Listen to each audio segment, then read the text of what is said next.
Hello, this is your host, Adam Graham. This compilation will bring you the episodes of our World War II series looking at the really intriguing educational and news series, America Looks Abroad, along with statements from two of the greatest leaders of the war. Here now is today's compilation.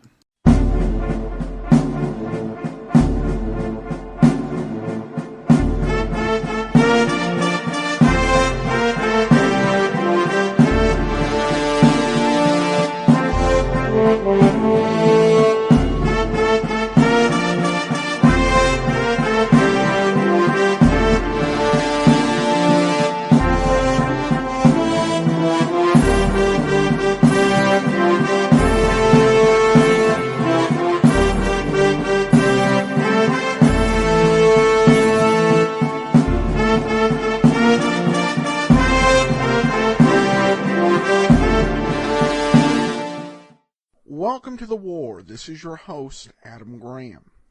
For the first 26 months of World War II, the United States was not involved, officially. But Americans were definitely interested in what was going on overseas. And one radio program really catered to that interest, provided solid education. And we're going to listen to a few episodes of that show over the next 2 days. So today's episode is Americans Look Abroad, Part 1. With the entry into the war, political situation in the United States dictated neutrality. And as the war began, President Roosevelt made it clear that this would be the policy of the United States of America. In this speech from September 1st, 1939. This nation will remain a neutral nation. But I cannot ask that every American remain neutral in thought as well. Even a neutral has a right to take account of facts. Even a neutral cannot be asked to close his mind or close his conscience. I have said not once, but many times, that I have seen war and that I hate war. I say that again and again. I hope the United States will keep out of this war. I believe that it will. And I give you assurance and reassurance that every effort of your government will be directed toward that end.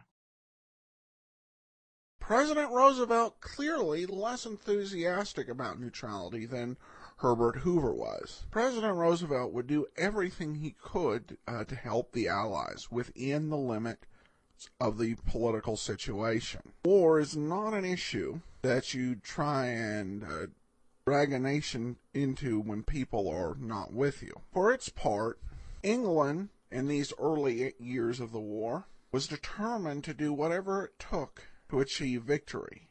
In some cases, this meant stepping on the toes of the crews of American ships and even international law. That brings us to our series, which will tell us about this incident and this situation from early in 1940. I'm going to play some episodes from a series called America Looks Abroad. The series is produced by the Foreign Policy Association, a nonpartisan research group that sets out to educate Americans on all sides of potential foreign policy decisions. The Foreign Policy Association was formed out of a group that had tried to get U.S. ratification of the League of Nations and failed, and turned to a more educational approach to foreign policy. At the start of the war, NBC knew that Americans would be much more interested in foreign policy. And they did something that I think was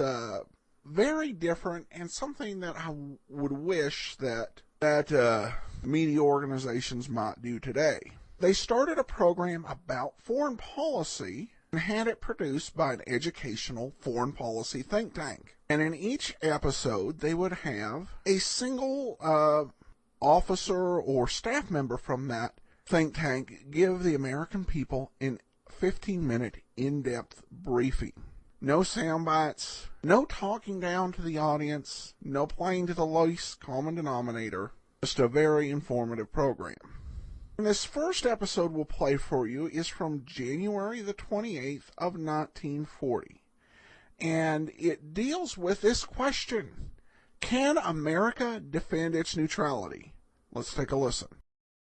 America Looks Abroad, presented at this hour on Sunday afternoon by the officers and staff members of the Foreign Policy Association.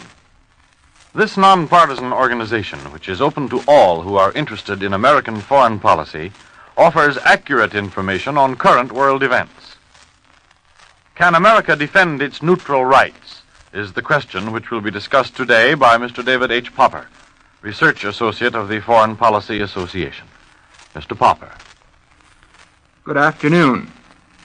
During the last fortnight, the British Empire, like Germany, has been running into some rather heavy weather in its conduct of the war. It has taken a buffeting in the American press because of its treatment of American rights and interests, a point we shall consider in a moment.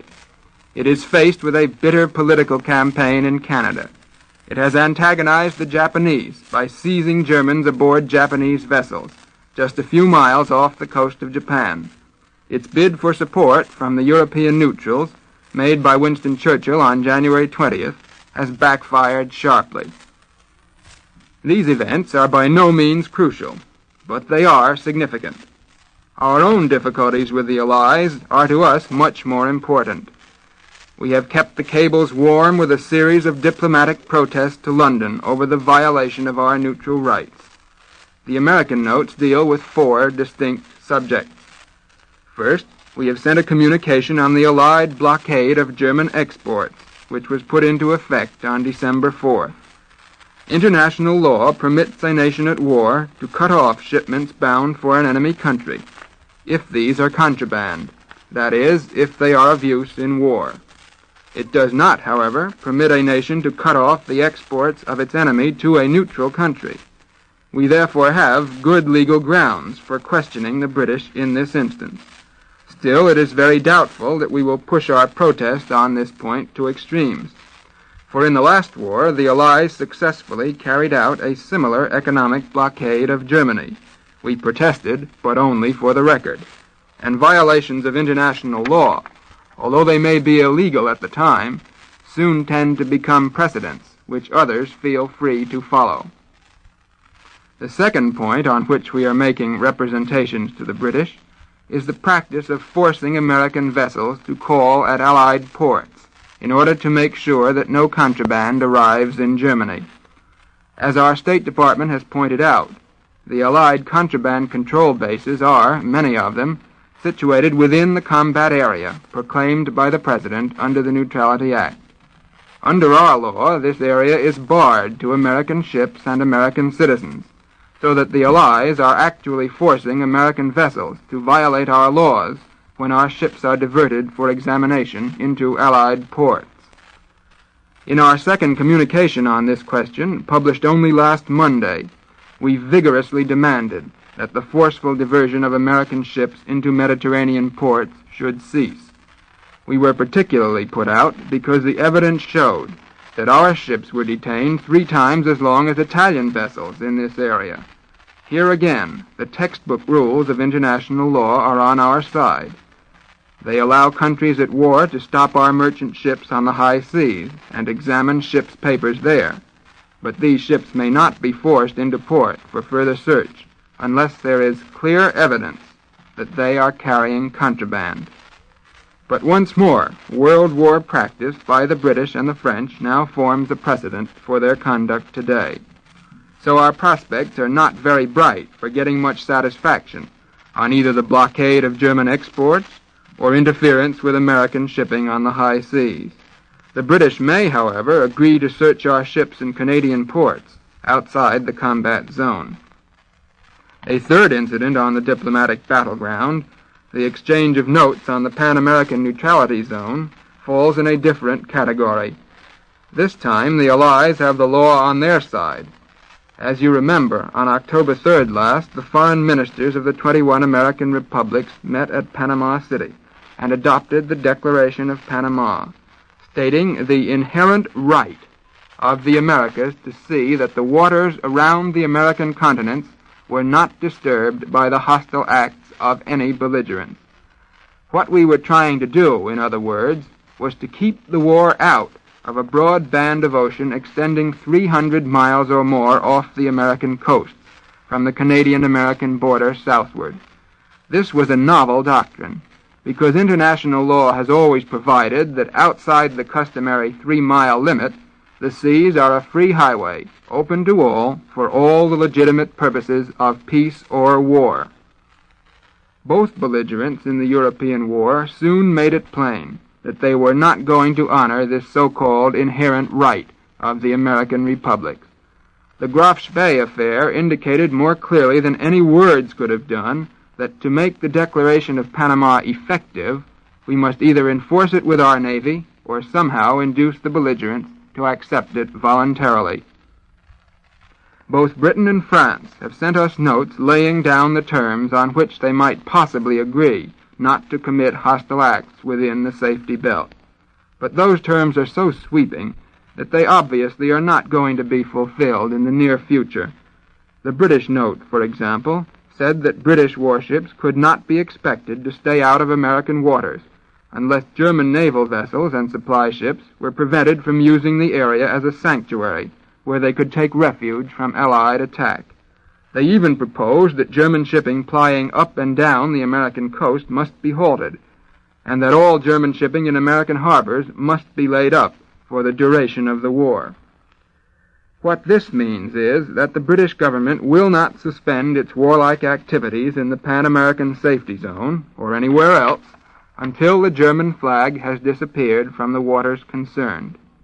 Such conditions are hardly of help to us, for under those circumstances, hostile activities in American waters would cease anyhow, declaration or no declaration. Legally, the Allies are in an ironclad position on this question, and there would seem to be very little we can do to make the safety zone a reality. A more acute controversy has arisen over Britain's removal of American mail from American or other neutral vessels and censorship of letters addressed to neutral countries. We are ready to admit that the British government may open private mails bound for the United Kingdom or normally passing through that country on their way to their final destination. But we do protest strongly against interference with American mails on the high seas and on ships which the British have forced into British-controlled ports. Here again, the law is on our side. In 1907, both Britain and the United States had signed a convention on the subject at The Hague, which provides that the postal correspondence of neutrals or belligerents, and I am quoting, whatever its official or private character may be, found on the high seas on board neutral or enemy ships, is inviolable. But again, the British have reverted to their position of 1914-1918, when exactly the same controversy arose. They argue today, as they argued then, that a nation at war has a right to open mail to find out whether it contains contraband, such as securities, checks, drafts, or industrial diamonds. The British say that there is an organized traffic between the United States and Germany in these financial papers. Far from admitting that their action is illegal, they ask us why we don't protest to the Germans, who sink ships by mine and torpedo without any regard for the safety of either mails or passengers. On strictly legal grounds, the British arguments really do not meet the point. It is, of course, true that some financial instruments, such as securities, may reach the Germans in first-class mail, but the amount involved seems not to be very large, and the Germans could cash in on these securities without necessarily shipping them to the Reich. International financial transactions can be carried on by cable and wireless as well as by mail. Yet our position, though strong, is far from perfect. In 1916, we covered the same ground in our dispute with the British. At that time, Secretary of State Lansing admitted that mail which contained securities and other financial instruments might be classed as merchandise and seized if it was contraband. Obviously, this was an entering wedge for the British, because it was clearly necessary to open mail to see whether it contained such financial instruments, In other words, we gave our case away at the start. And we did it intentionally, for Secretary Lansing says in his memoirs that our protest was made, quote, half-heartedly, as a matter of form, and with no intention to force the issue, end quote. That was done for two reasons: because of sympathy for the Allied cause, and because of a desire to retain freedom of action if we ever became a belligerent. As a matter of fact, after we entered the war, we ourselves censored all mails touching American ports, so that we cannot logically complain if the British, for example, stop American clipper planes on their way to Europe via Bermuda and search the mails there. Now, these squabbles over neutral rights are bound to create intense irritation against the states controlling the seas in time of war. We, too, are a world power with a first-class naval establishment, and it is not easy for Americans passively to suffer economic losses and personal inconvenience because of a war in which we are not directly involved. But the United States is obviously confronted with an insoluble dilemma. Many of us sympathize with the Allies and do not wish to bludgeon them into changing their war policies, which are for them a matter of life or death. Yet we have rights of our own to uphold. We have yielded many of these under the neutrality law and have done a great deal to facilitate the Allies' control of our overseas trade. If we suspect that in spite of this, Britain and France are unnecessarily interfering with our affairs, we tend to become irritated, and with good reason. What begins as a minor exchange of diplomatic notes may become a very serious controversy.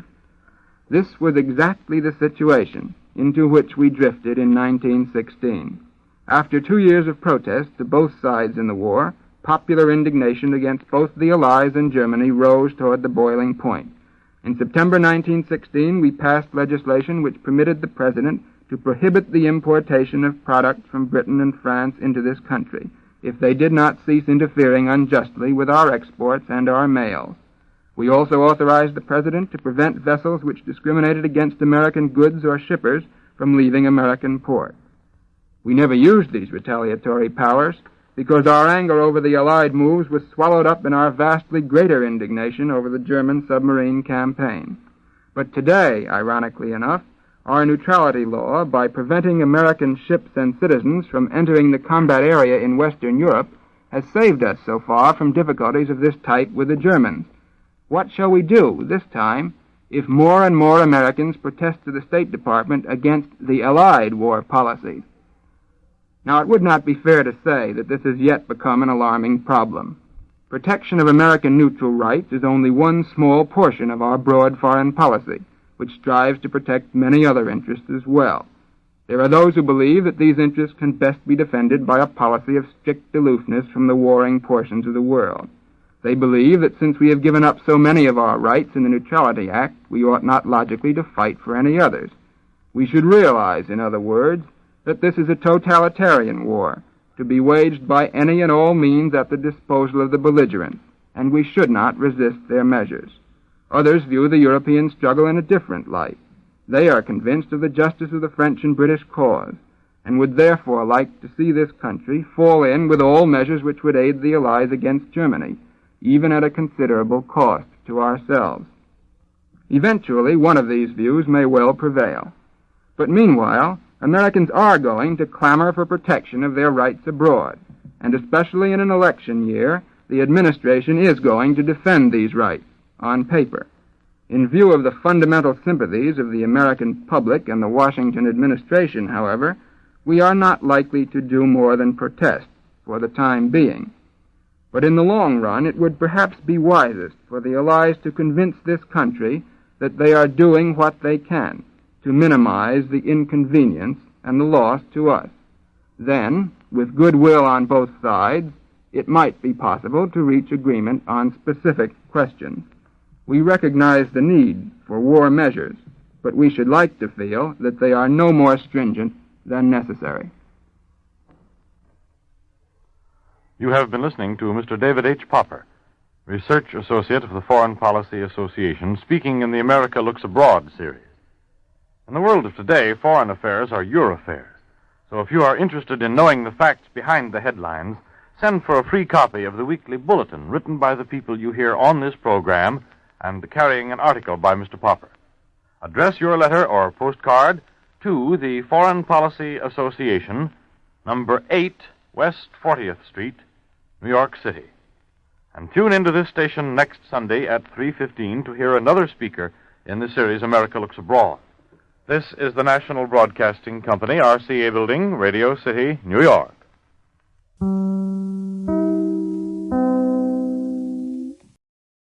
Welcome back. Of course, when this episode first aired, Neville Chamberlain was still at number 10 Downing Street.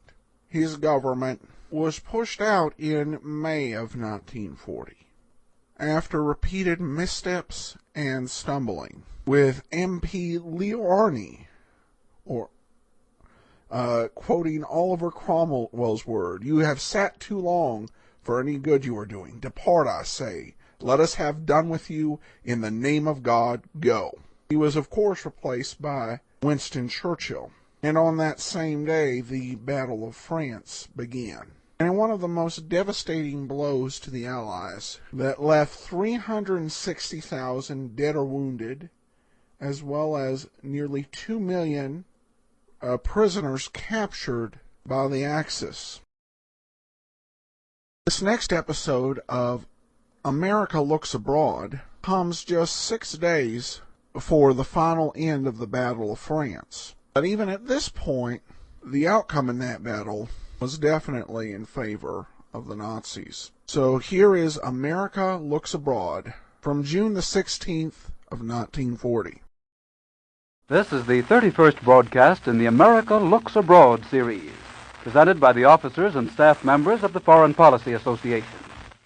This nonpartisan organization, open to all who are interested in American foreign policy, offers accurate information on current international events. In the world of today, foreign affairs are your affairs. The Battle of France and Italy's entry into the war have swung the military balance strongly against the Allies. Mr. David H. Popper, Research Associate of the Foreign Policy Association, will discuss the Battle of France and the United States. Mr. Popper. Good afternoon. This has been a black week for the democracy, the blackest perhaps in all their history. In the 12 days of the Battle of France, they have suffered the consequences of more than 20 years of mistaken policy. The Germans have beaten down the game French army. They have hammered and rushed their way into Paris. With relentless force, they have outflanked the citadels of the Maginot Line. At the decisive hour, Hitler has been aided by Italy's entrance into the struggle. While the British are hastily refurbishing their battered expeditionary force and trying to land fresh units in France, the French government has fled from Paris to Tours, from Tours to Bordeaux. Premier Reynaud has twice addressed desperate appeals for assistance to President Roosevelt. French political and military leaders are closeted in long sessions to canvass possibilities for the future. Rumors of an imminent French surrender are flying thick and fast. We are watching the crumbling of a country, an empire, a way of life. And, especially for those of us who know France and the French, it is a heart-rending spectacle. How have the Nazis succeeded in doing what we should have thought practically impossible 2 months ago? They have done it by refusing to fight this war on the Allies' terms. The British and French, you remember, made preparations for a long war, lasting at least 3 years. They were content to assume the defensive on the battlefield behind their fortified lines, relying on the blockade to weaken Germany, so that its fighting power would wither away as its reserve materials were gradually consumed. Meanwhile, the Allies could slowly mobilize their own fighting strength. Hitler understood that he could not win this type of war. From the German point of view, the situation demanded that the armies in the fortresses that blocked German domination of Europe and German access to the seas must be smashed before the blockade could be made effective. To smash them, it was necessary to concentrate at the crucial point a massed striking force, the like of which the world has never seen. It was necessary to win the initial advantage, and, once having won it, never to give the enemy time to catch his breath or to reform his forces. Time was of the essence. Time, efficiency, and energy, single-minded concentration on the purpose to be achieved. The Allies had prepared for the kind of fighting they learned 25 years ago. But the new fashions in this field are made in Berlin. Hitler, it is said, has become a deep student of German history. He remembers first that the German victories of the last century have been won in short wars. The triumph over Denmark in 1864, the 7-week campaign against Austria in 1866, the Franco-Prussian War, really won at Sedan in 1870. Second, the Führer must see that Germany's fatal error in 1914 was to engage in simultaneous warfare on two fronts, against the Allies and Russia. Hence the rules of German success are clear. Mobilize everything for one quick and supreme gamble, and in politics and in war, isolate your opponent before striking at him. To this the Germans have added another maxim born of the bitter stalemate on the Western Front in World War I. Avoid stability at all costs. Find the enemy's weak spot. Pour your forces through the gap. Circle his rear and cut his communications.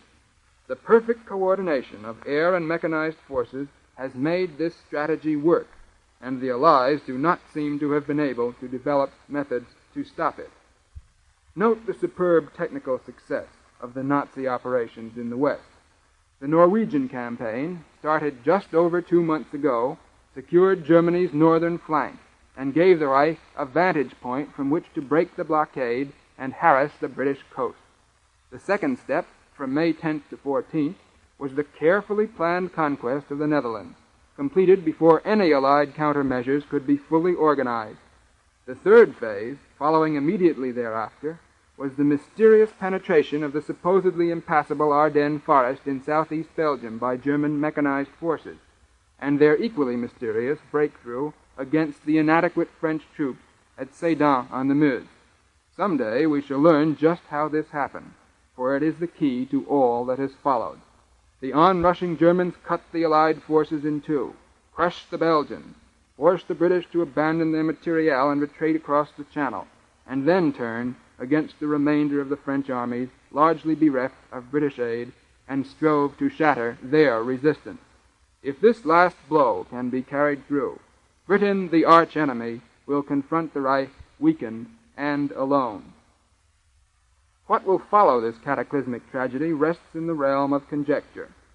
One thing is certain.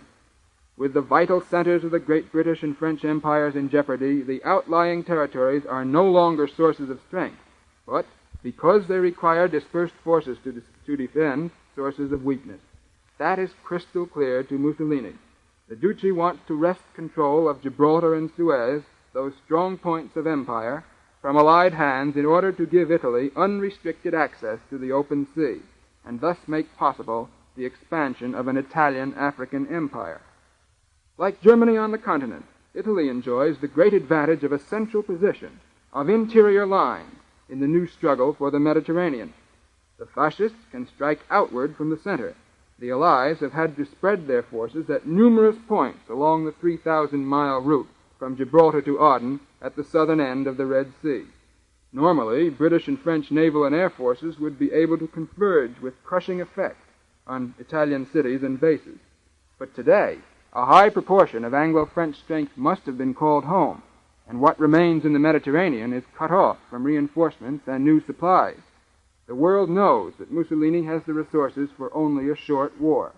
He hopes to win a short and easy war now, under conditions that may never recur, so that Italy will never again be shut off from the materials of the outside world. And at least one other nation, Turkey, believes that the chances for success in this endeavor are so good that it has decided not to enter the war on the Allied side just now, despite its mutual assistance pacts with Britain and France. In diplomacy and in war, nothing succeeds like success. Nothing less than the future of the British and French empires, therefore, is at stake in the Battle of France. These empires are not just aggregates of territory under central domination.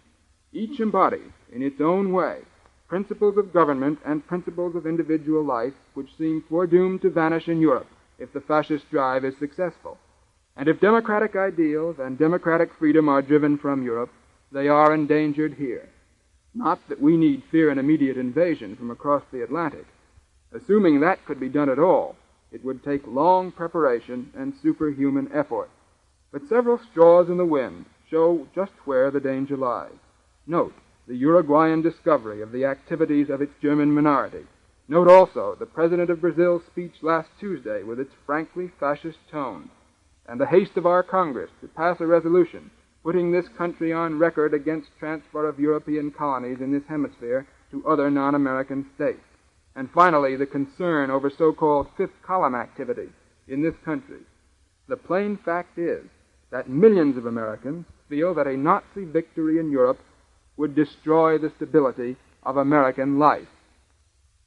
That is why, in answer to Premier Reynaud's appeals, President Roosevelt has assured the French that the United States will redouble its efforts to send airplanes, artillery, and munitions to the Allies, as long as they continue to resist. But the clouds of airplanes for which Monsieur Reynaud asked cannot be forthcoming. There should be no illusion about our ability to turn the tide in Europe this summer. That cannot be done because the United States, as surprised as the Allies by what has happened in recent weeks, is caught at this crucial moment without armaments on the scale necessary for use on European battlefields. We are sending something like 340 of our Army and Navy planes, in addition to those our manufacturers have built for the Allies, to Britain and to France. But these are not sufficient. We are preparing to dig deeply into our old World War stocks of Army reserves. According to unofficial reports, we are sending an estimated 600,000 Enfield rifles, between 500 and 800 field guns, apparently 75-millimeter field artillery, and a considerable number of old model trench mortars, machine guns, and similar equipment, together with ammunition. But these, too, are not sufficient, and we have too few of the newer weapons of warfare to make large enough contributions. Under its latest procurement program, adopted last spring, the United States Army had on hand, on the 1st of May, 1940, 448 3-inch anti-aircraft guns, and none of the newer 90-millimeter model. It had 15 37-millimeter rapid-fire anti-aircraft weapons, 38,000 semi-automatic rifles, 10 light and 18 medium tanks, and no heavy tanks. This is not an all-inclusive list. The United States has hundreds of tanks of earlier models and much other equipment. But plans were not made to acquire large stocks of the most modern and most necessary items until the spring of 1939, when our current expansion program was adopted.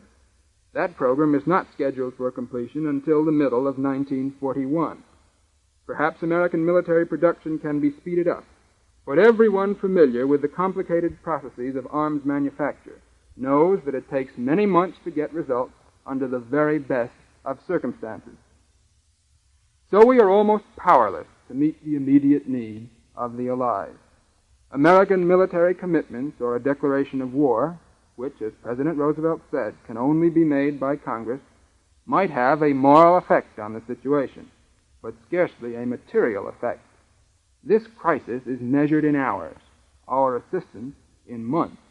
In 1917-1918, with many more factors in our favor, one whole year elapsed after our declaration of war, before troops were being sent to France in appreciable numbers, over 100,000 per month. And, politically speaking, this country does not seem prepared today to send men overseas. The only hope for Allied survival, therefore, is for them to gain time, somehow, until their material resources, and ours, can be brought to bear in the field or on the seas. With only slight help from the United States, they must establish and hold a line somewhere until this fall or winter, when military operations will slow down and American supplies will begin to pour out in greater volume. Then, if it were still a non-belligerent, the United States might repeal the Johnson Act and the cash and carry provisions of the Neutrality Act, lending or giving money to the Allies and using its own ships to transport war supplies to them. It might send some reconditioned World War destroyers to bolster the Allied fleet. Volunteers might cross the ocean to aid the Allied air and land forces. Most important of all, newly manufactured special steels, machine tools, scientific instruments, aircraft, tanks, and other munitions would stream across the seas. Thus, the crucial question is whether Britain and France can organize a center of resistance which will hold out for the next 6 months against all attacks. Given the speed and ferocity of the German advance of the last 3 days, it seems unlikely that such a base can be held in France, although the Allies, abandoning the Maginot Line, may attempt to stand along the River Loire from the ocean to the Swiss border. This would mean that they were attempting to struggle along under tremendous odds, having abandoned to the invaders 75% of France's coal resources, the whole iron and steel industry of Lorraine, the tank and plane factories around Paris, the vast oil depots of the Northwest, and all ports offering easy transportation facilities to Britain. So the outlook for resistance in France is dark. A base might possibly be held in England, although the prospect for feeding and supplying that country when Germany controls the whole continental coast and the shipbuilding or submarine building facilities of Denmark, Holland, Belgium, and France are none too bright. He would be a rash prophet who would predict the outcome of current events with any confidence.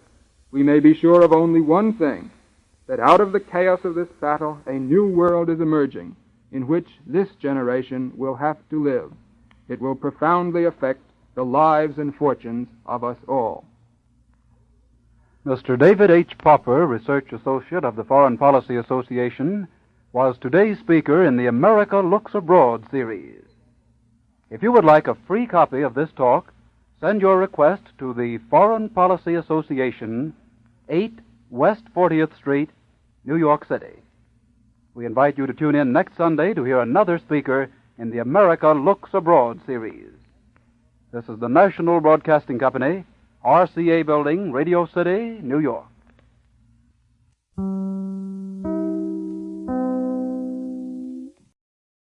In the face of these setbacks, Prime Minister Winston Churchill remained resolute. In this address from June 18th, 1940, just 2 days after the America Looks Abroad broadcast we just played. What General Weygand has called the Battle of France is over. The Battle of Britain is about to begin. Upon this battle depends the survival of Christian civilization. Upon it depends our own British life and the long continuity of our institutions and our empire. The whole fury and might of the enemy must very soon be turned on us. Hitler knows that he will have to break us in this island or lose the war. If we can stand up to him, all Europe may be freed, and the life of the world may move forward into broad, sunlit uplands. But if we fail, then the whole world, including the United States, including all that we have known and cared for, will sink into the abyss of a new dark age, made more sinister and perhaps more protracted by the lights of perverted science. Let us therefore brace ourselves to our duty, and so bear ourselves that if the British Empire and its commonwealth last for 1,000 years, men will still say, this was their finest hour. As the year wore on, more nations fell to the Axis. What was it like in those German-occupied nations? This episode of America Looks Abroad from September the 22nd, 1945, takes a look at Europe under Nazi rule. America Looks Abroad. This is the 43rd in a series of broadcasts presented by the staff members of the Foreign Policy Association. Today's subject is Europe under Nazi rule, and the speaker is Mrs. Vera Michelis Dean, Director of the Research Department of the Foreign Policy Association. Mrs. Dean. Good afternoon. For the past 2 weeks, Britain has been engaged in a life-and-death struggle with the Axis powers. As Germany unleashed its total air war on Britain, Italy began its long-awaited drive into Egypt, and it is now reported that the Axis powers are urging Spain to enter the war on their side. The principal object of the Italian drive into Egypt is the Suez Canal. This canal, as you know, links the Mediterranean with the Far East, and is regarded as the lifeline of the British Empire. The Suez Canal is under the political rule of Egypt, an ally of Britain, but it is managed by a private company controlled by French and British shareholders. In this company there are no Italian representatives. The Italians have long aspired to control of this canal, through which their ships must pass to reach Italian colonies in East Africa, notably Ethiopia. While the Italians are striving to seize the Suez Canal at one end, at the other end of the Mediterranean they are demanding that Spain should either attack Gibraltar or permit German and Italian troops to undertake this task. Should this double attack on the exits and entrances of the Mediterranean succeed, the British fleet might conceivably be bottled up in this sea, which Italian nationalists describe as Mare Nostrum, RC. An Italian victory would also have serious repercussions in the Near East, where British prestige might be shaken. It would also enable the Germans and Italians to seize the oil fields of the Near East. But the British Navy still controls the eastern Mediterranean, and it is harassing the Italian troops as they advance along the coast. And you must remember that the Italians must cross a vast desert before they reach the fertile Nile Valley. Much, of course, will depend on the attitude of Egypt. This country is an ally of Britain, but it still maintains a policy of non-belligerency and is not officially at war with Italy. The Italians apparently hope that Egypt will oppose this war and will force the British to withdraw from Egyptian territory, thus opening the way for Italian seizure of the Suez Canal. Meanwhile, the first 2 weeks of Germany's total air war against Britain ended yesterday, with no clear demonstration that the Nazis had secured daylight mastery of the air, which, according to Mr. Churchill, is the crux of the whole war. But neither is it clear that the German attack has yet reached its peak. Last Tuesday, Mr. Churchill told the House of Commons that air raids during the month of September had taken a toll of 2,000 dead and 8,000 wounded, most of them civilians. This figure is of course shocking in terms of individual lives, but it is regarded by military experts as far below that to be expected in a large and thickly populated city. The material destruction is more difficult to estimate, partly because British censorship does not permit American correspondents to disclose the damage done to military objectives, such as oil tanks, arsenals, aircraft and armament factories. As far as we can determine, many buildings in London have been razed or damaged. Communications have been temporarily interrupted at various points. Stores of food have been spoiled, and portions of London's docks, where 37% of the vessels engaged in overseas trade are loaded and unloaded, have been destroyed or disorganized. But information from official and private sources indicates that London civilians, with few exceptions, are adjusting themselves as best they can to the most destructive air raids of the war. Essential services are being carried on. Only 2% of the oil stores have been destroyed. London still functions as a port, although on a sharply reduced scale, and the American Military Commission, which has just returned from Britain, has indicated that the Germans would have to bomb London and England for a year before they could actually destroy the country. But the British authorities have no illusions regarding the critical dangers to which the country may be exposed in the immediate future. On September 11, Mr. Churchill warned his people that Nazi preparations for invasion on a great scale are steadily going forward along the entire German-occupied coast of Europe, from Norway to Spain. A Nazi invasion, said Mr. Churchill, might be launched at any time on England, Scotland or Ireland, or on all three. Since then, however, the British Air Force has taken the offensive, and it is blasting at Nazi bases on the coast of France, Belgium and Holland. The outcome of this terrific struggle for mastery of the air remains in the balance. Most military experts believe that the Germans will have to gain a clear superiority in the air before they take the risk of following up their air raids with an invasion. So far, this war has provided no clear answer to the question whether the airplane alone can decide the issue of a conflict. As you know, in Poland, Holland, Belgium, France, the Germans not only had a vast superiority in airplanes, but they encountered little or no anti-aircraft resistance, And what is most important, they were in a position to follow up their air raids immediately with a large-scale land invasion, where they again enjoyed a vast superiority in number of men and tanks. This situation may not be duplicated in Britain. What the Germans themselves hope to do is first to disrupt British shipping, destroy or disorganize war industries, and undermine the morale of civilians to the point where the British would either sue for peace or be so weakened as to prove an easy prey for invasion. The outcome of this air blitzkrieg, therefore, depends not only on the relative quality and number of British and German airplanes and pilots, but also on the morale of the two peoples. The air war over Britain is testing the endurance not merely of the trained fighter, but of the average human being, in a way in which it has not been tested in modern times, except during the Spanish Civil War and the war in China.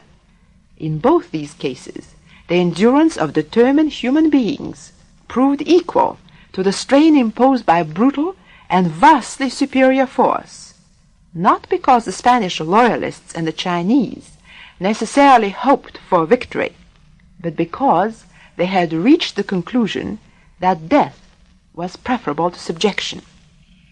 It is all the easier for the British to reach this conclusion when they look at Europe under Nazi rule. It is obviously too early to form definite conclusions regarding the system Germany may establish on the continent in case of decisive victory over Britain. But the shape of that system is already becoming visible. As you know, the Nazis believe that the era of small national states is over, that from now on the world will be divided up into large continental units, each ruled by a dominant race. Under such a system, Europe would be ruled by Germany, the Far East by Japan, Africa by Germany and Italy, the Western Hemisphere perhaps by purified United States, which however would have to permit free access to the resources of Latin America by German-controlled Europe. Although the Nazis are deeply preoccupied with their campaign against Britain, they are already engaged in reorganizing Europe to fit this pattern. Except in Poland, whose population is regarded as permanently inferior to the German master race, and which has been directly incorporated into the Reich, the Nazis appear willing, even eager, to set up native administrations in occupied countries. German commissioners have been put in charge of Denmark, Norway, Belgium, Holland, occupied France. But the Germans seek to place responsibility for administration of the conquered territories on native administrators, who are not necessarily former Nazis. In Norway, for example, the Germans showed a certain reluctance to entrust a puppet government to the Nazi leader, Major Quisling, and urged the Norwegians to form their own administrative council. The same situation has been found in Belgium and other countries. This tendency on the part of the Nazis to favor the establishment of native regimes may be due to the hope of winning the sympathy of conquered people. But it is more probably due to Germany's desire to avoid criticism for the hardships and misfortunes imposed by German conquest on occupied countries. In working out these political arrangements, the Nazis were obviously planning for a war of short duration.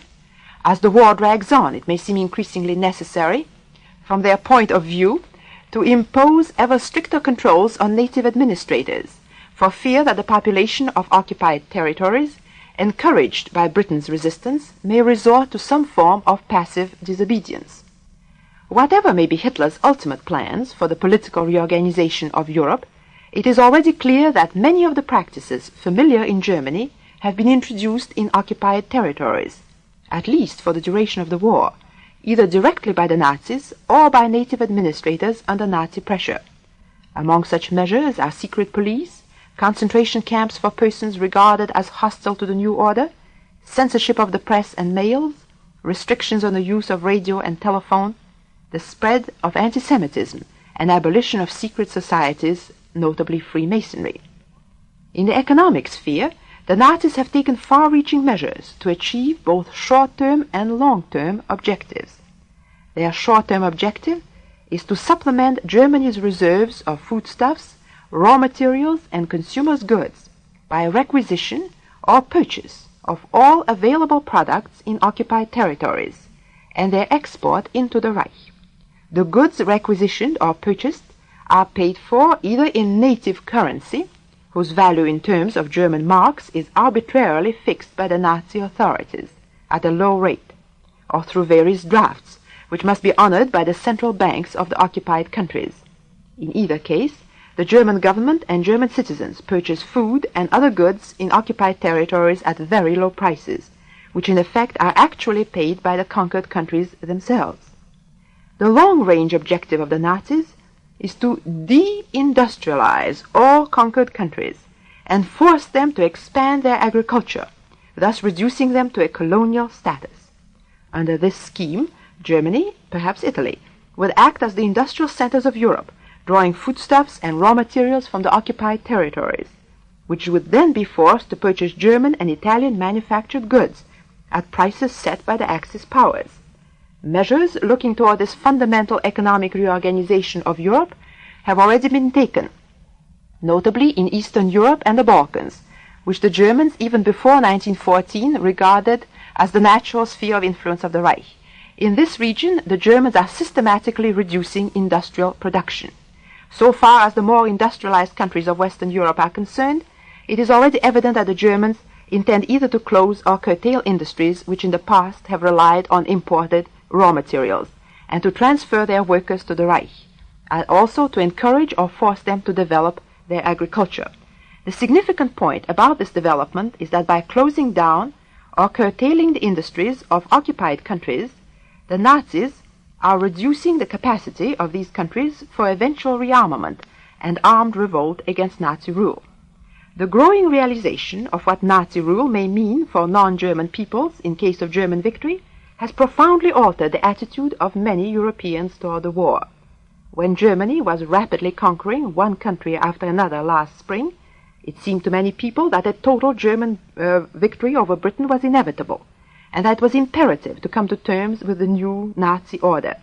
But when Britain began to offer vigorous resistance, and German plans for a quick victory had to be revised, sentiment in the occupied territories underwent a fundamental change. The hope then revived that Britain might, after all, if not actually win the war, at least cause a stalemate, which would restrict German domination of the continent. And with this hope came the belief that only a British victory or a stalemate could save non-German Europe from total eclipse. Everywhere on the continent, people today are groping for new ideas, new leaders, new hopes. We must remember, we and the British, that the present conflict was precipitated not merely by the intransigence and greed of the Germans. It has far deeper causes, for which we too are responsible and which we too, in case of a German defeat, must undertake to correct. You have been listening to Mrs. Vera Michelis Dean, Director of the Research Department of the Foreign Policy Association. If you would like a free copy of this talk, send your request to the Foreign Policy Association, number 22 East 38th Street, New York City. 22 East 38th Street, New York City. The Foreign Policy Association is a nonpartisan organization open to all who are interested in American foreign policy. It offers accurate information on current world happenings, and in the world of today, foreign affairs are your affairs. We invite you to tune in next Sunday to hear another speaker in the series America Looks Abroad. This is the National Broadcasting Company.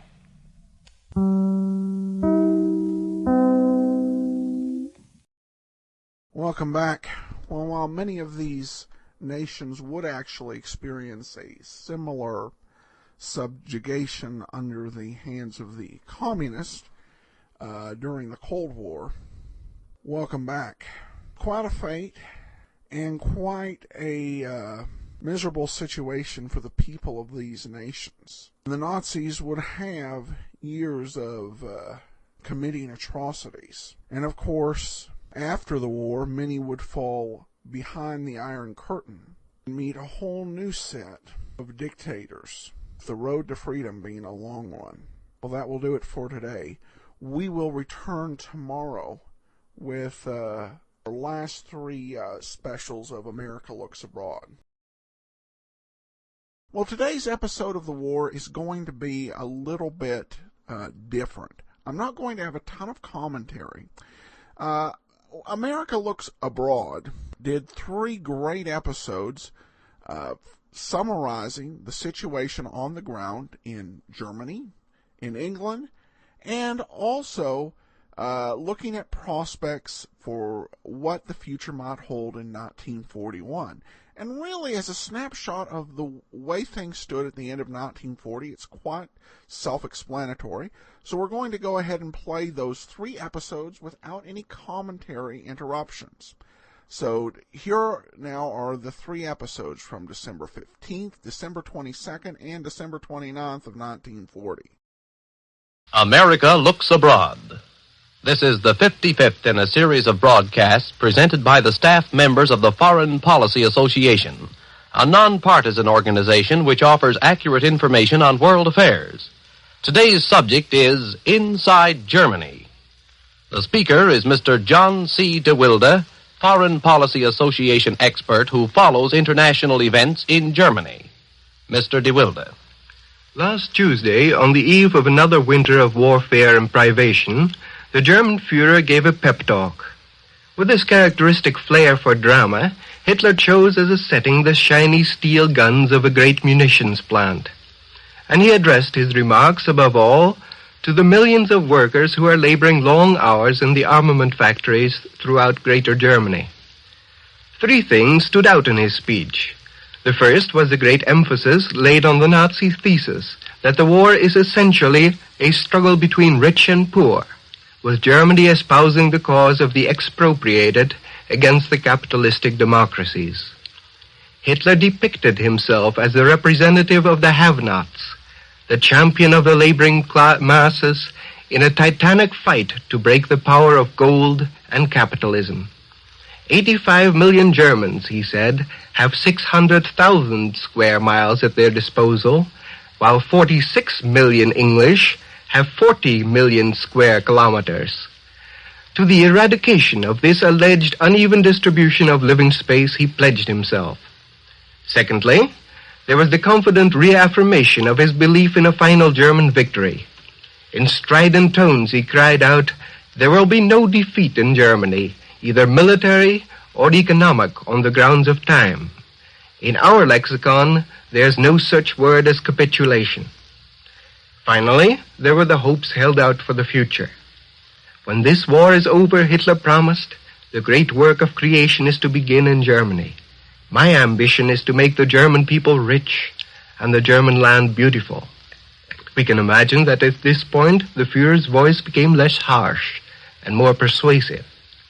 We want a state, he said, in which birth matters nothing and achievement means everything. Our ideal is that every position in the country shall be filled by a true son of the people. In reviewing this speech, one wonders why Hitler chose this time to make it. Are the German people beginning to lose confidence, despite the victories won by the German army and air force? Is the prospect of a long war terrifying to many Germans who remember the outcome of the last one? Are supplies of foodstuffs and raw materials running dangerously short? Few people can pretend to answer these questions accurately. Dr. Goebbels and Heinrich Himmler, the chief of the all-pervasive German secret police, may take informal polls of public opinion now and then, but if so, they are not publishing the results to the world. Yet, we can perhaps assemble a few facts which may permit some tentative deductions. Let us take the question of supplies. Germany does not appear to be suffering from any critical shortage of raw materials. When she entered the war, the iron ore supply threatened to be a serious bottleneck in the German war economy. Now, French Lorraine, which has been annexed by the Reich, can fully supply the deficiency. In sharp contrast, Britain has now been almost completely cut off from the European supplies of ore on which her iron and steel industry depended to a large extent. At one time, there was also a danger that Germany might not have enough raw material to make the aluminum needed for the thousands of bombers. France again is making up this deficiency, while Britain must rely on far-off Canada for most of her aluminum. There is undoubtedly a relative shortage of many non-ferrous metals like copper, and of such ferroalloys as nickel, chromium, manganese, and tungsten. Yet the Nazis laid in sizable reserves before the war and have rationed the consumption of all these minerals most carefully. But what about oil, you will ask? Here it is more difficult to give an opinion. Germany herself produces about 1 million tons of natural crude oil, and probably a couple million tons of synthetic gasoline. The Soviet Union may furnish almost 1 million tons yearly, although we have no reliable figures on this point. A few months ago, the Russians and Germans completed the construction of freight yards and pumping facilities on the Russo-German border, which makes possible the rapid and efficient transfer of oil from Russian to German tank cars. In addition, the Axis powers now monopolize the 6 million ton output of Romania. While these sources of supply seem more than ample, lack of adequate transportation facilities probably limits Germany's ability to draw on Russia and Romania.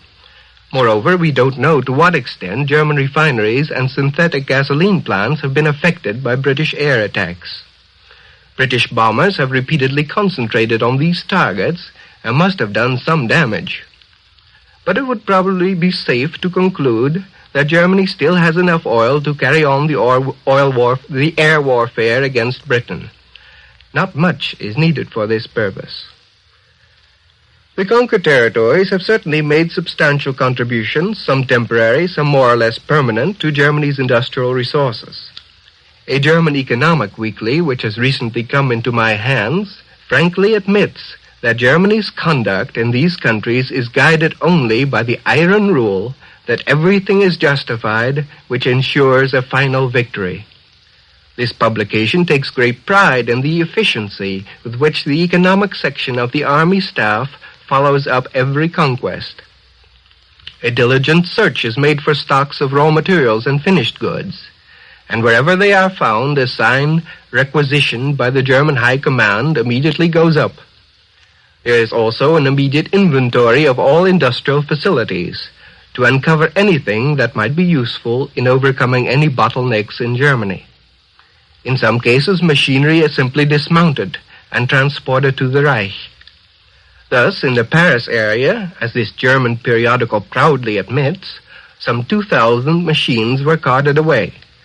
In other cases, where it is more advisable to utilize labor and supplies on the spot, the factories get subcontracts for the German army, which they have to carry out under German commissars. The conquered territories also constitute a labor reservoir for Germany. More than 1 million prisoners of war are at work in German factories and on farms. Thousands of unemployed Frenchmen, Hollanders, Belgians, and Norwegians have been persuaded, as the Nazis put it, to take jobs in Germany. They afford considerable help to a country which suffers from an acute shortage of manpower. In financing the war, the Nazi government is apparently meeting with no serious difficulties. Most people express amazement that Germany can find the necessary funds. Just this week, one of our listeners has written in, wondering how it is possible for a country which is supposed to be so poor to finance a war. Paradoxically enough, Germany has been able to pay for the war primarily because she is so poor. That is, poor in goods which people can buy. The German people, who are working hard and long hours, are actually earning more money than before the war. But they can only spend a small portion of it, because most of the goods produced are for war, thus leaving a relatively small part for civilian consumption. And what people can't spend, the government absorbs, either in the form of loans or taxes. While all this evidence testifies to Germany's material ability to continue the war, it indicates little or nothing about civilian morale. That is determined much more by the effectiveness of Britain's air warfare, by the adequacy of food and clothing, and by the hope, if any, of a German victory in the not-too-distant future. Up to the present, the air raids on Germany have by no means attained the intensity and scope of those on Britain. In some sections of northern Germany, notably in Hamburg, Bremen, and Kiel, and in the industrial Rhineland, bombing raids have been frequent enough to compel people to spend almost every night huddled in air raid shelters. But for the majority of the German people, such raids are probably still something of a novelty. And there are certainly no towns like Coventry, Southampton, and Birmingham which have been subjected to wholesale destruction. The testimony of neutral observers indicates, however, that civilian morale isn't entirely satisfactory. There's widespread gloom and apathy. No doubt, the Germans have been keenly disappointed that the victory, which seemed within their grasp last June and July, has still not been realized. They do not relish the prospect of another winter of warfare on short rations.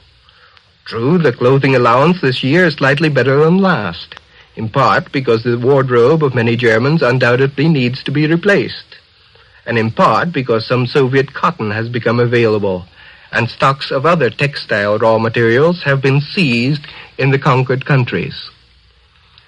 The government has repeatedly assured the people that there will be enough coal on hand, so that they will not have to shiver through this winter as they did last year. Even so, the supply will hardly permit German families to keep more than one room heated. So far, the government has avoided cutting the food rations, probably in the conviction that the German diet is already sufficiently restricted and monotonous. While bread, flour, and potatoes are plentiful, vegetables and fruit are very hard to get. This summer there was a very good supply of vegetables, but a shortage of tin prevented much canning. The fruit crop, on the whole, was a failure. The way in which passers-by in Berlin recently pounced on the contents of an upset apple cart shows how apples are coveted by Germans in these days. The present meat ration can probably be maintained, but German housewives are much more concerned about the supply of butter and other fats. The shortage of fodder has decreased milk yields, and the German government will probably have to dip into its reserves of fats. In the current Christmas season, the German housewife is finding shopping more difficult than ever, whether for food or for presents, and this is a cheerless prospect indeed for a nation which has always attached great value to the proper celebration of Christmas. Hitler's speech, to which I alluded at the beginning, was probably designed to encourage the people to bear their sacrifices still longer. It was one of many efforts recently made to bolster morale. Most of these have been made to keep the regime popular with the working classes on whom the war effort so largely depends. Premiums for overtime work, for example, were restored this fall, and the administration of the war income tax was recently adjusted so as to lessen the burden on those with small incomes. Additional food was also assigned to the kitchens of those factories in which employees were working long hours on the manufacture of munitions. Above all, the German government has focused rose-colored glasses on the social and economic conditions that are to prevail after the war. Numerous articles in newspapers and periodicals have set forth plans for the economic reorganization of Europe, which would inaugurate a new era of peace and plenty for all. Dr. Lai, who marshals the Nazi Labor Front, has painted a post-war picture in which any German father would pack his wife and 3 or 4 children into a people's car and travel all over the continent in the search of pleasure and culture. All this, Hitler has proclaimed, is part of the Nazi aim to create a model socialist state and ensure full employment after the war. The available evidence does not permit very definite conclusions. There appears to be no likelihood that Germany will break down internally for material or for moral reasons, at least as long as there is even a small hope of victory. There are perhaps only 2 ways in which Germany can be defeated. On the one hand, by greatly intensified air raids on such a scale as to demoralize the German populace. On the other, a persuasive and astute campaign designed to convince the German people that the post-war settlement will be constructive rather than vindictive. Mr. John C. DeWilde, Research Associate of the Foreign Policy Association, was today's speaker in the America Looks Abroad series. If you'd like a free copy of this talk, address your request to the Foreign Policy Association, 22 East 38th Street, New York, or in care of the station to which you are listening. We'll repeat the address, the Foreign Policy Association, 22 East 38th Street, New York, or in care of the station to which you are listening. The Foreign Policy Association is a nonpartisan organization open to all who are interested in American foreign policy. It offers accurate information on current world happenings. In the world of today, foreign affairs are your affairs. We invite you to tune in next Sunday to hear another speaker in the America Looks Abroad series. This program originated in the studios of WFIL, and this is the National Broadcasting Company.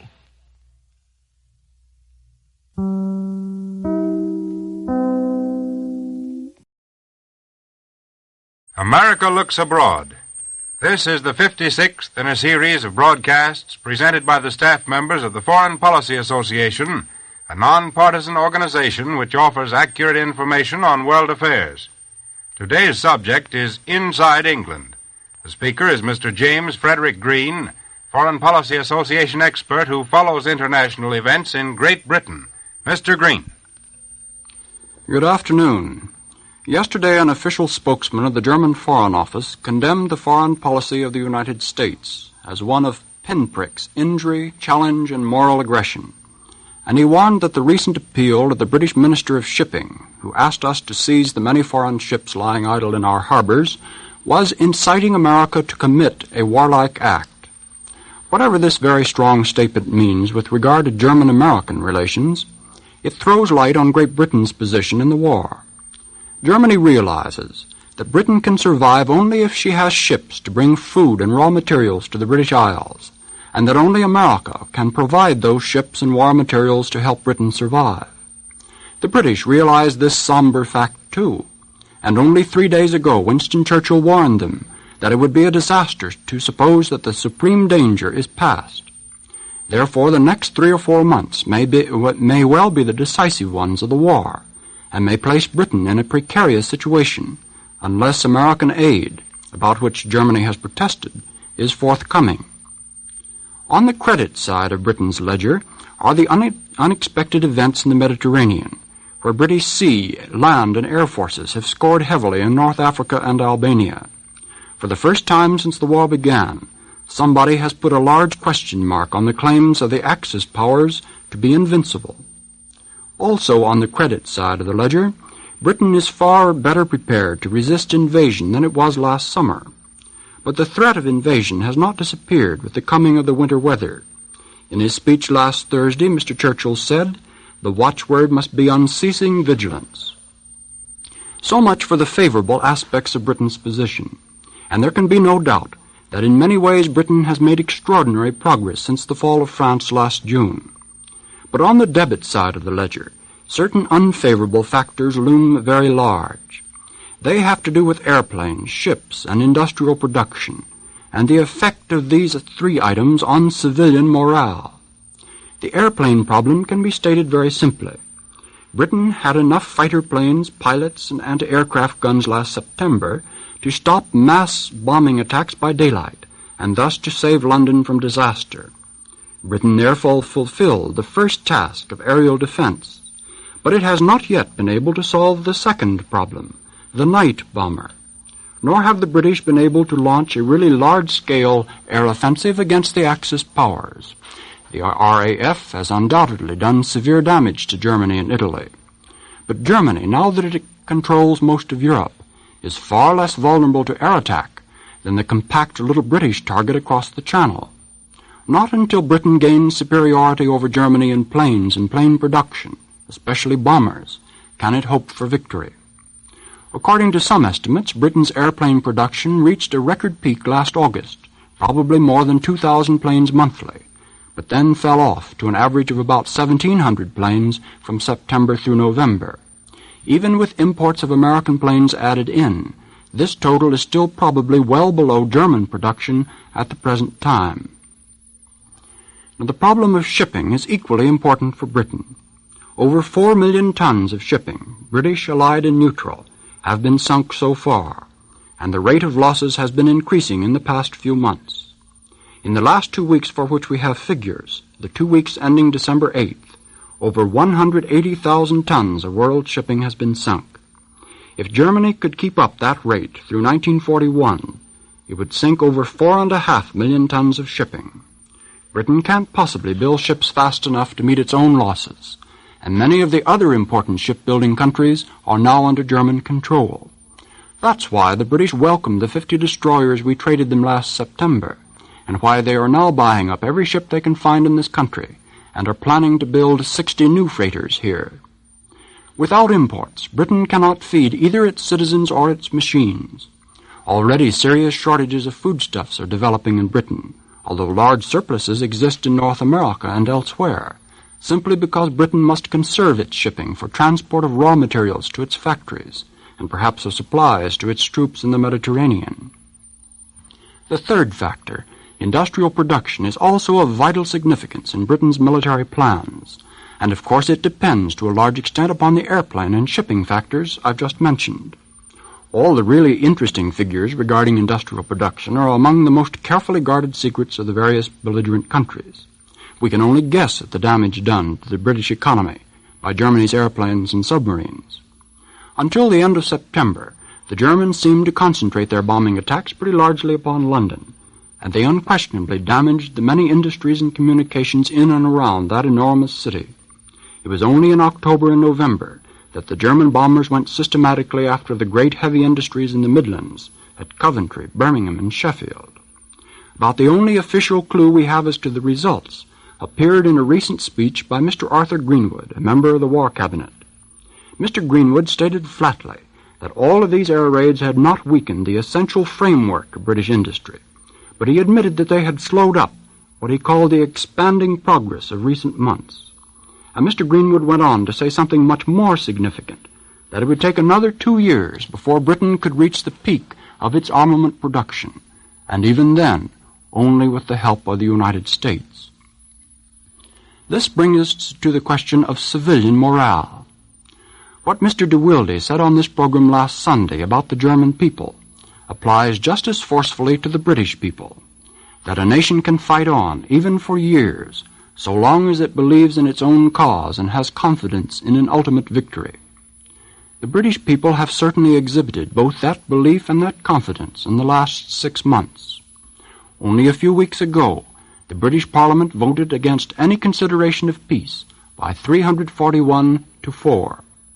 But the British people realize that victory depends upon airplanes, ships, and hundreds of other implements of war, and they realize with grave anxiety that they can gain supremacy in these weapons only with American assistance. Lord Lothian stated this fact very frankly in the last speech before his death, and he warned the United States that the final showdown might come within the next few months. But the question of American aid, and whether it will come in time to turn the tide, is not only the only issue influencing British morale. The incessant air raids have obviously done appalling damage to civilian life in many parts of England. In the large cities, especially London, hordes of people have to spend every night underground and to face indescribable discomforts and the growing menace of disease. Thousands of Britishers have lost their homes and all their property and have been uprooted from their families and familiar surroundings. Under the circumstances, it's remarkable that civilian morale has not been broken by the despair and resentment that must follow the nightly devastation. But through Parliament and the press, even in wartime, the British public can criticize and condemn the shortcomings of its officials and demand immediate action. Recently there have been hints of an increase in public resentment over the inadequate shelter facilities in London and the inadequate housing and feeding preparations for air raid victims. The Labour leaders in the Cabinet, Ernest Bevin and Herbert Morrison, have been going out of their way to attack the Communist Party. They accuse the Communists of fomenting trouble in the air raid shelters and of promoting strikes in the factories. Apparently the Communists are taking advantage of unsatisfactory conditions wherever they find them, and apparently they are finding many such conditions to exploit. Several other questions that affect British morale deserve watching this winter. Winston Churchill has won tremendous popularity as a dynamic, imaginative leader, and his coalition has worked miracles since the dark days of Norway last spring. But the Cabinet is still a coalition of conservatives, liberals, and Labourites, all of whom are patriotically determined to fight the war, but all of whom quite naturally disagree over some of the ways and means of fighting it. They disagree, for example, over taxation and financial policy, over social legislation, and over foreign policy. For example, the business interests in England oppose the excess profits tax of 100% that was enacted last spring. The Labour Party, on the other hand, is not satisfied with the sales tax which went into effect in October, and some of its members advocate a tax on capital wealth. The government has guaranteed a certain income for the railways, so other industries want similar privileges. The government has not yet solved the familiar problem of inflation, with both prices and wages rising in the so-called vicious circle. Food prices in England, for example, have risen 25% since the outbreak of war, and clothing prices have risen even more. While many consumers have received higher wages, especially in the arms factories, many others have been severely hit by the rise in the cost of living.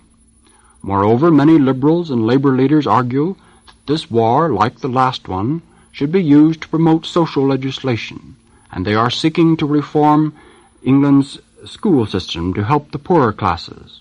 Yesterday, for example, the heads of the three great churches in England, the Church of England, the Roman Catholic, and the Nonconformist faiths, issued a joint statement of war aims, urging that extreme inequality of wealth should be abolished, and that every child should have equal opportunity for education, and so forth. The Liberals maintain that in health, security, and general well-being of the masses is as important as planes and battleships. Just last summer, in fact, Parliament passed legislation to provide 1 pint of free milk to every poor child under 5 in England. But many conservatives, on the other hand, fear that Britain is rapidly getting socialism without any benefit of an election, and that in wartime a nation must curtail every activity except its war effort, which in Britain today is now taking 1/2 of the national income. The larger issues of foreign policy also enter into the picture, while the Conservatives and the Labourites in the government probably have rather different ideas on such matters as war aims, relations with the Soviet Union and with Franco's Spain, and the question of self-government for India. At least many Labour leaders outside the government certainly are quite critical of the foreign policy of Lord Halifax, the new ambassador to the United States, and they demand that Britain go much further in stating its war aims. You will find the best statement of this case in Harold J. Lasky's new book, Where Do We Go From Here?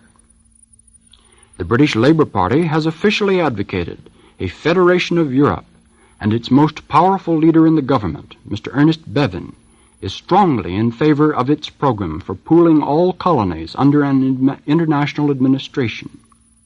Now, Prime Minister Churchill, so far, has maintained that he must concentrate on fighting the war, but he is reported to be preparing a statement of war aims to be delivered next week. All of these many factors play a part in Britain's war effort. From this side of the Atlantic, it is hard to estimate their relative importance from week to week. We can only surmise that the most critical days of the war lie just ahead for Britain, and that the balance of forces between the two great contestants is now very close. Since Britain cannot draw fully upon the vast resources of the British Empire and the United States for another year or more, it may face its real test of strength during the next few months. Dr. James Frederick Green, or rather Mr. Frederick Green, Research Associate of the Foreign Policy Association, was today's speaker in the America Looks Abroad series. If you would like a free copy of this talk, address your request to the Foreign Policy Association, 22 East 38th Street, New York, or in care of the station to which you are listening. That address is 22 East 38th Street, New York. The Foreign Policy Association is a nonpartisan organization open to all who are interested in American foreign policy. It offers accurate information on current world happenings. In the world of today, foreign affairs are your affairs. We invite you to tune in next Sunday to hear another speaker in the America Looks Abroad series. Today's speaker was Mr. James Frederick Green, Research Associate of the Foreign Policy Association. This is the National Broadcasting Company.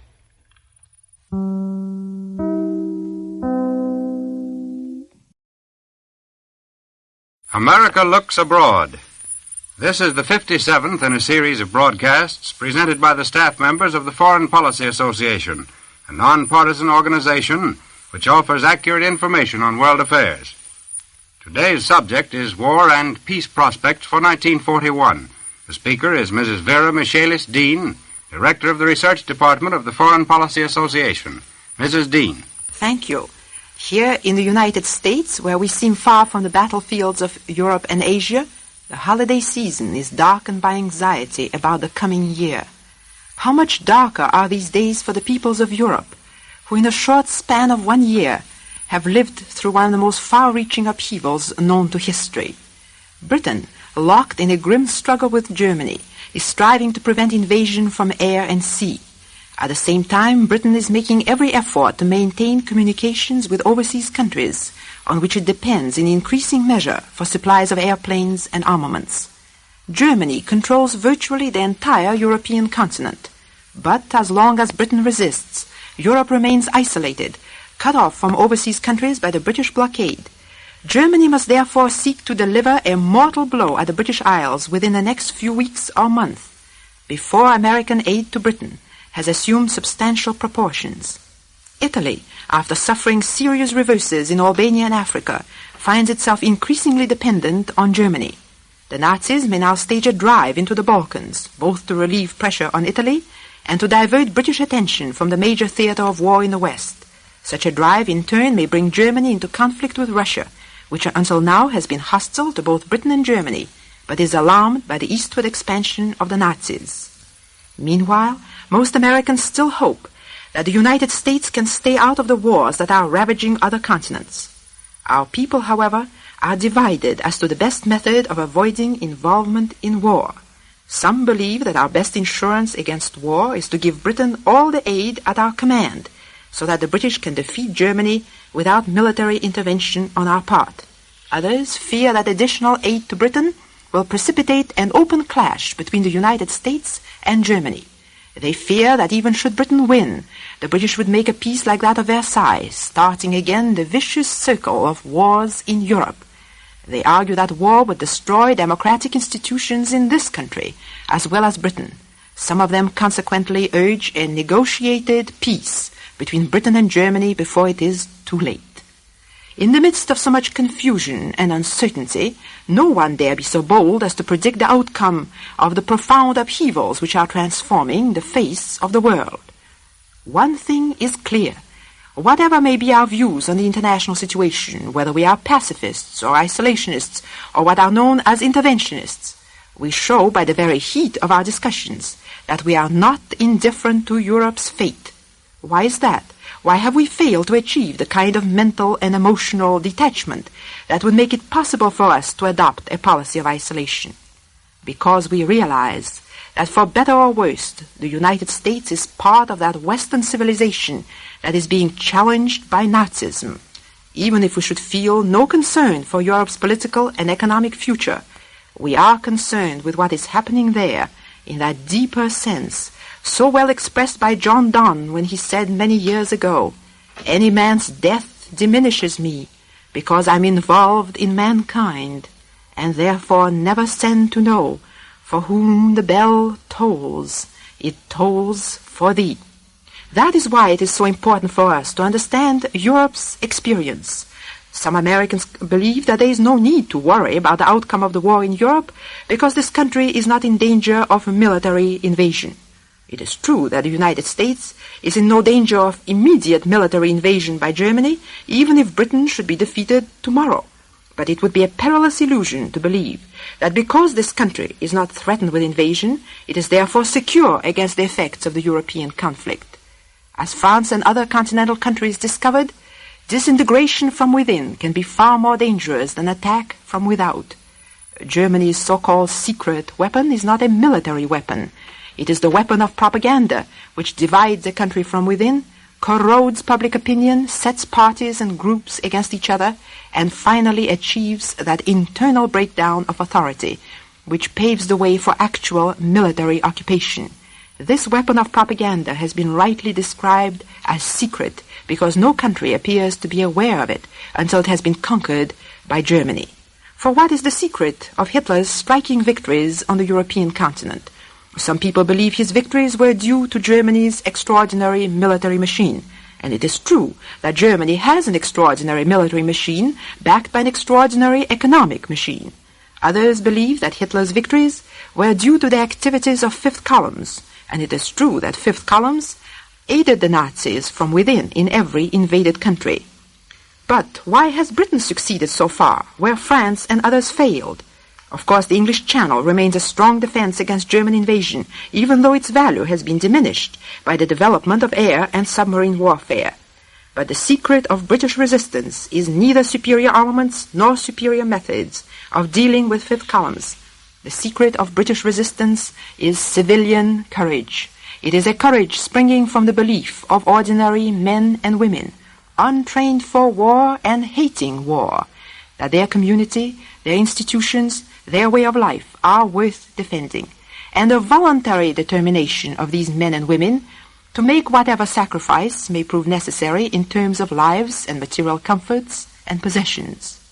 I stress the words civilian courage and voluntary determination to sacrifice, because I believe that they provide a clue to the kind of a new order which the democratic peoples can offer as a valid alternative to the new order proposed by the Nazis. For without civilian courage, democratic society tends to disintegrate into anarchy.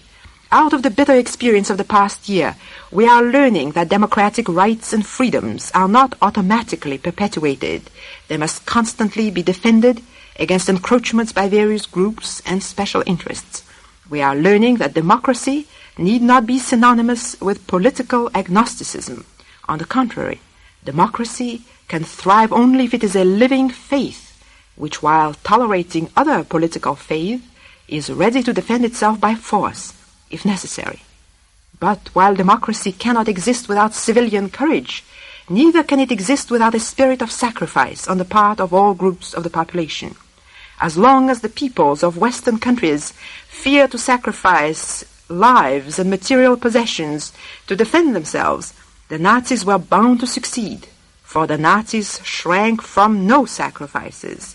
Nazi propaganda could also argue that the democracies, while professing high ideals of international morality, were actually not ready either to fight in defense of their ideals or to fulfill them by surrendering some of their economic privileges.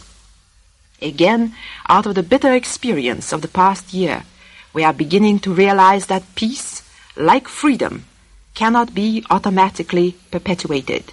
Today the British are making sacrifices for war that they would never have dreamt of making for peace. Today they are thinking in terms of international planning and international controls for their wartime needs, where yesterday they, like ourselves, thought largely in terms of their own interests. It can only be hoped that some of the lessons people all over the world are now learning in time of war may be remembered when the time comes to build for peace. You might ask, well, under these circumstances, is there any basis for a negotiated peace?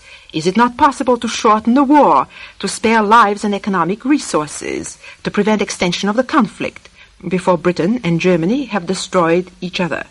This is obviously a tempting thought. If the struggle between Britain and Germany is to develop into a long-drawn stalemate, or if Germany is bound to win the final victory, would it not be better to end the war now and salvage what one can in Europe? As you know, a number of leading Americans, among them Senators Tidings and Wheeler, are urging our government to explore the possibilities of a negotiated peace, and Senator Wheeler has stated that in his opinion a basis might be found for a just peace in Europe. Now, what are the obstacles to a negotiated peace?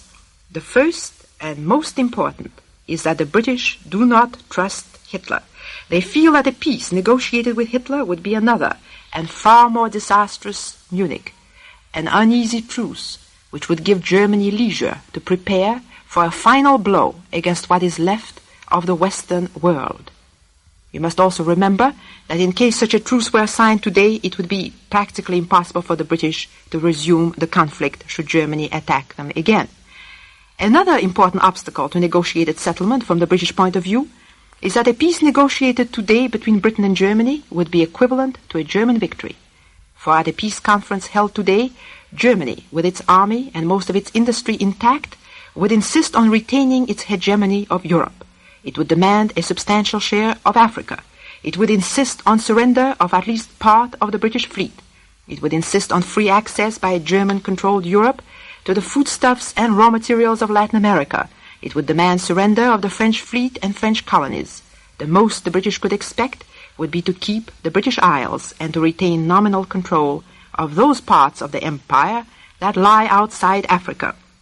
Still another important obstacle to a negotiated peace is that it would leave the conquered peoples of Europe to such fate as may be reserved for them by Germany.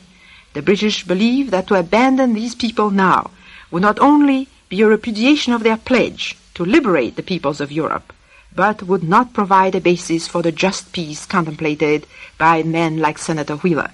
For these and many other reasons, the British are not ready to consider a negotiated peace, which they would regard as total defeat.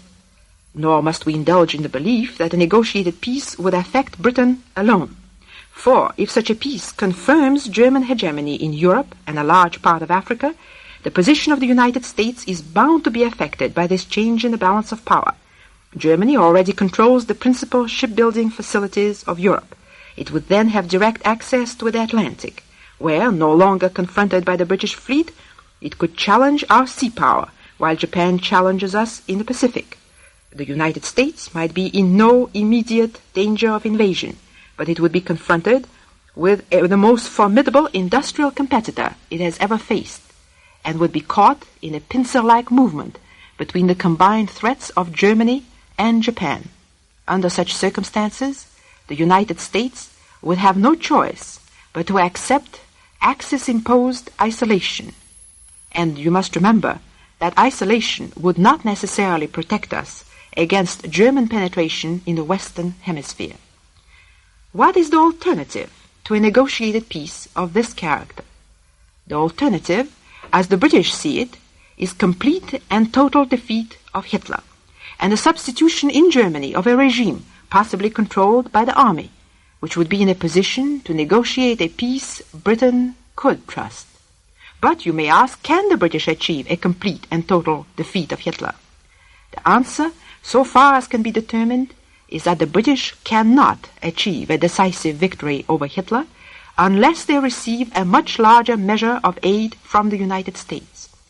Aid that might eventually involve military intervention by this country.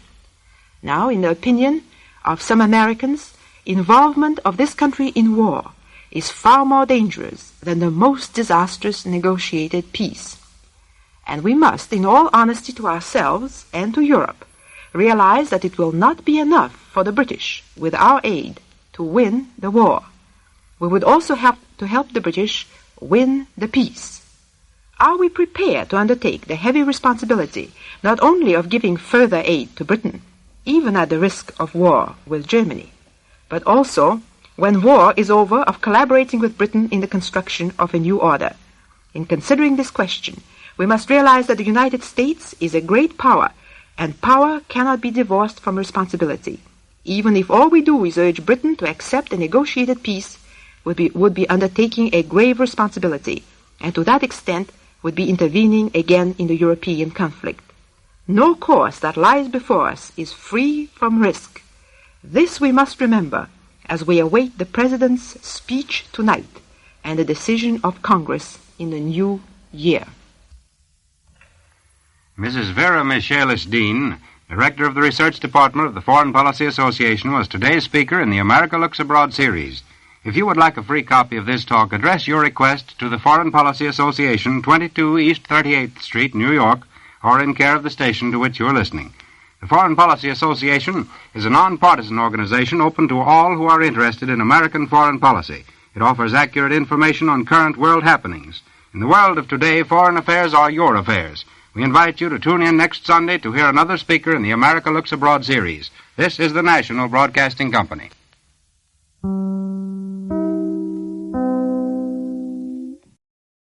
Welcome back. Well, a very thought-provoking and complete summary of where things stood at the end of 1940. 1941 would be a year of continued preparations. It would also be a year where some fictional radio stories began to take on the Nazis. It was not an easy task at all, with network censorship rules being what they were. But some writers found a way around it. So even if America wasn't going to fight the Axis, you can bet their characters were. And the most prominent character tussle with the Nazis over radio? Surprise you. Be sure and listen tomorrow as we continue on with the war. If you would like to share your experience or that of a loved one during World War II, please email your stories to box13@greatdetectives.net. We'll consider all stories to be shared on the air. We also welcome your suggestion as to future programs. This program is dedicated to those who fought and died in World War II and is presented as a service of the Great Detectives of Old Time Radio, greatdetectives.net. The opening theme is The Heroic by Ken Curlin, KenCurlin.com.